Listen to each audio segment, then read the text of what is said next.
கல்வி உரிமை சட்டப்படி தனியார் பள்ளிகளில் 25% மாணவர் சேர்க்கையை தொடங்க பாமக நிறுவனர் ராமதாஸ் வலியுறுத்தியுள்ளார்.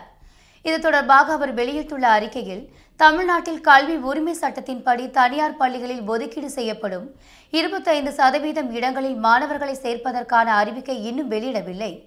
மே மாதம் பிறந்து பள்ளிகளுக்கான கோடை விடுமுறை தொடங்கிவிட்ட நிலையில் மாணவர் சேர்க்கைக்கான விண்ணப்பங்கள் இன்னும் பெறப்படாதது கண்டிக்கத்தக்கது என தெரிவித்துள்ளார்.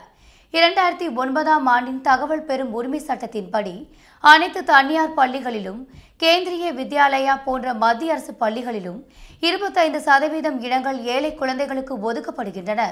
இந்த பிரிவில் சேர்க்கப்படும் குழந்தைகளுக்கான கட்டணத்தை மத்திய மாநில அரசுகளை செலுத்திவிடும் என்பதால் அக்குழந்தைகளுக்கு இலவச கல்வி கிடைக்கிறது.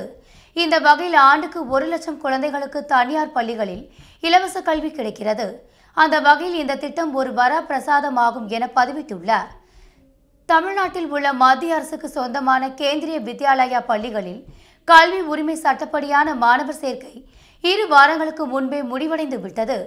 அதேபோல் தமிழ்நாட்டில் உள்ள தனியார் பள்ளிகளிலும் கல்வி உரிமை சட்டத்தின்படியான மாணவர் சேர்க்கையை தமிழக அரசு விரைவுபடுத்த வேண்டும்.